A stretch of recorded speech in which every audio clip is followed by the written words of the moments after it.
Hey, welcome back to another Lumioki mini video. Today's video is meant for people who are potentially interested in buying an airbrush for their arsenal but are still feeling skeptical about it.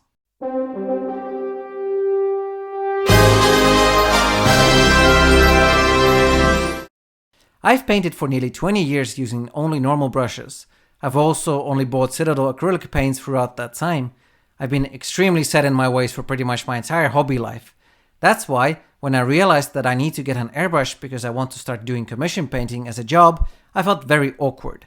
If I hadn't started painting professionally, I doubt I would have ever bought an airbrush.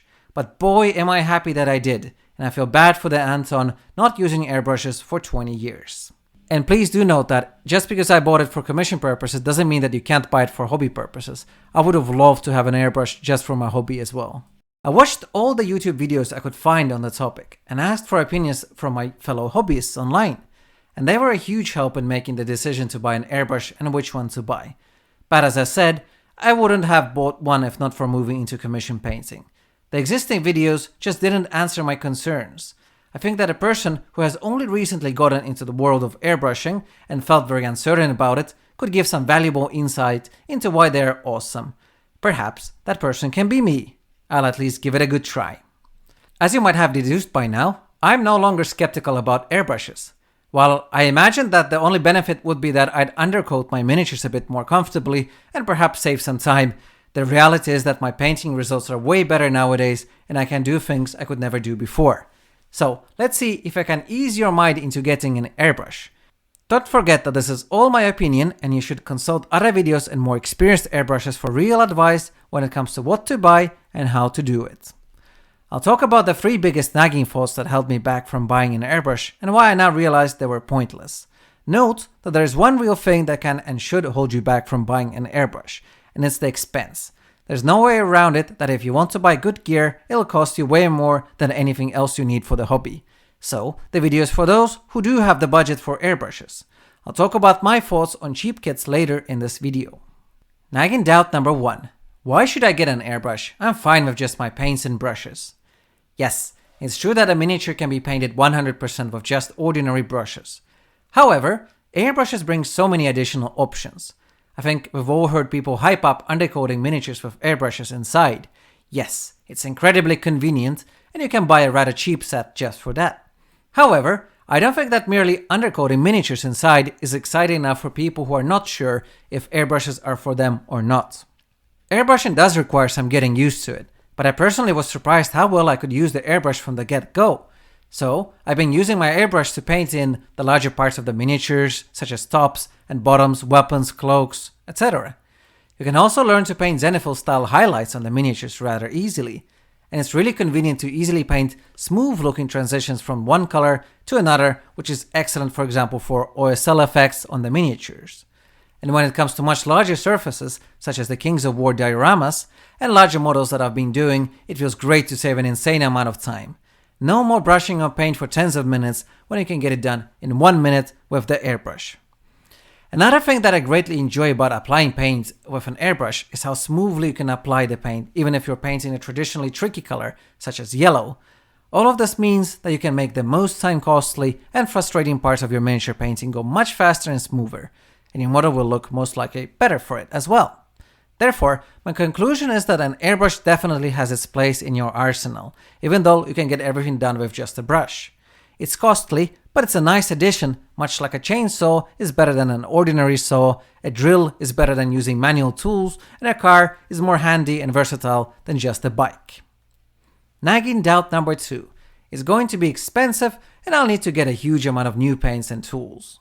What you definitely need is a compressor, the airbrush, a thinner for your paint, a protective mask, and airbrush cleaning tools.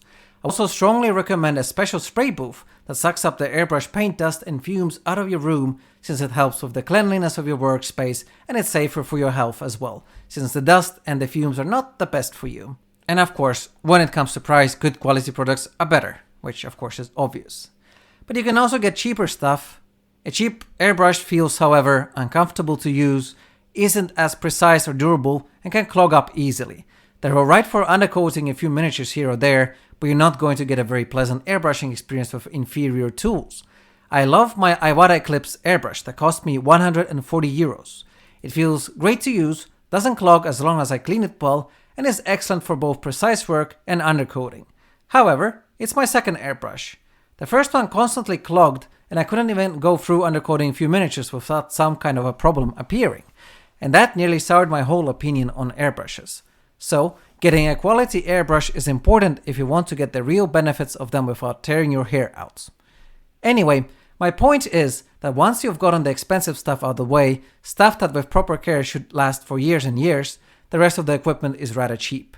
And you don't even need to get specialty airbrush paints, even Citadel paints work fine if you thin them down enough. However, I did immediately transfer all my Citadel paints into dropper bottles as soon as I realized just how annoying it is to try to scoop the paint out of the Citadel paint bottles into the airbrush. All in all, yes, it's going to be the most expensive hobby tool that you get most likely. But if you like painting and want to go to the next level, it's worth it. And apart from my recommendation that you transfer your Citadel paints into dropper bottles, it's not going to require new paints, so you're safe on that front. And if you already have been using paints from other companies, which basically always have a dropper bottle design, you're set from the start. Seriously, why can't GW move to dropper bottles? Nagging doubt number 3. It's too complicated and I can't bother to figure out all the details. It's actually incredibly simple. Once you know what to buy, using everything is surprisingly easy. At first, I thought I wouldn't figure out how to use the compressor. But it's a matter of just attaching a hose to the airbrush and to the compressor. Other than that, it's pretty much just about turning it on and off with small maintenance procedures. Just read the instruction manual, mine was rather short. The same goes for the airbrush. Just make sure you clean it well and don't bend any parts, especially the needle. And they're not that brittle, so unless you do something incredibly dumb, you should be fine. The airbrush disassembly and reassembly really freaked me out at first as well. I didn't dare to open any part for fear that I'd either break something or wouldn't be able to put everything back together again. But there are many simple videos online that show step by step how to take your airbrush apart and back together. And I noticed that once you do it one time, it's so easy that you'll be comfortable doing it from then on. No problem. It's all very logical. So there's no reason to be afraid of the airbrush from a mechanical perspective. How about the painting side? As I mentioned before, I took to it rather quickly. It's surprisingly easy to aim with the airbrush. What is difficult is getting the paint consistency and the air pressure right. Once you understand the logic of why there is a problem, you'll start learning the correct air pressure and paint consistencies on your own though. A side note on the issue of paint consistencies. There is no magical secret.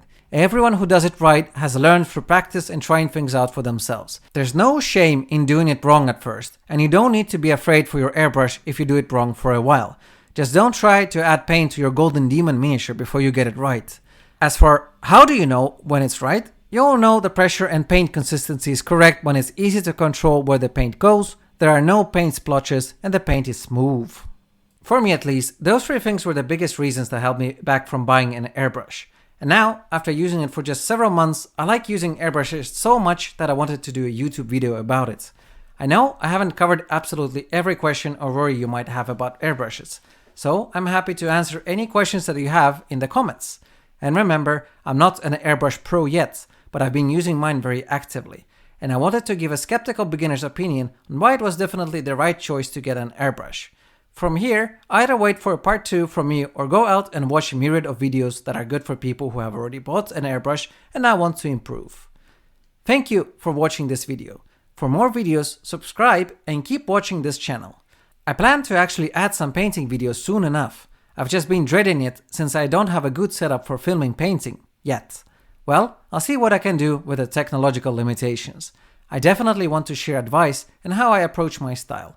Check out my website www.lumiyokimini.com for pictures of my work and perhaps order a commission project and I can airbrush your miniatures for you.